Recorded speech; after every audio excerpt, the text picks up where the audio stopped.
Matagumpay na naisakatuparan ang launching ng project laban sa illegal na gamit, terorismo at sama ng loob o project ligtas sa pangunguna ng Divilacan Municipal Police Station na may layuning magpalakas ang proteksyon sa kabataan at sa buong komunidad na ginaganap sa Community Center ng Barangay Dimapula, Divilacan, Isabela.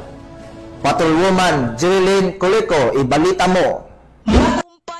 Isinagawa ang launching ng project laban sa iligal na gamit, terorismo at sama ng loob o Project Ligtas sa pangunguna ng Divilacan Municipal Police Station sa pamumuno ni Police Lieutenant Edward Corameng, Deputy Chief of Police noong ika-11 ng Hulyo nitong taon sa Community Center ng Barangay Dimapula, Divilacan, Isabela.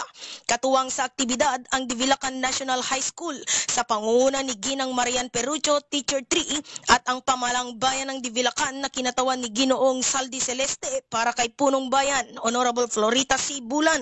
Ang aktibidad ay nilahukan ng humigit kumulang 200 kabataang mag-aaral mula grade 9 hanggang grade 12 ng Divilacan National High School. Sinimula ng programa sa pamamagitan ng panalangin at pambansang awit na ipinalabas sa audiovisual presentation. Mainit na tinanggap ang mga kalahok ni Police Executive Master Sergeant Miguel Beltran sa kanyang welcome remarks kung saan binigyang diin niya ang kahalagan ng Project Ligtas sa pagpapalakas ng proteksyon sa kabataan at sa buong komunidad. Nagbigay rin ng mga pampasiglang mensahe sina Police Lieutenant Corameng at Ginoong Celeste na nagpahayag ng kanilang suporta sa mga gawaing makabuluhan para sa kabataan.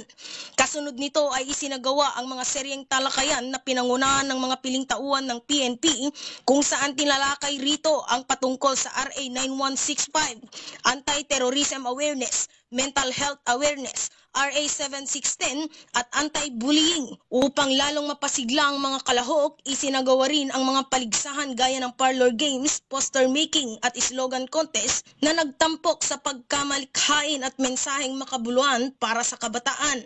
Layunin ng Project Ligtas na palakasin ang kaalaman at kamalayan ng mga kabataan ukol sa masamang epekto ng iligal na droga, banta ng terorismo, karahasan, mental health issues at pang-aabuso.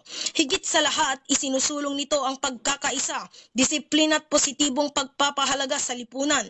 Ang programa ay nagtapos ng matagumpay na may dalang inspirasyon at mas matibay na ugnayan sa pagitan ng PNP, lokal na pamahalaan, paaralan at ng mga kabataan ng Divilacan.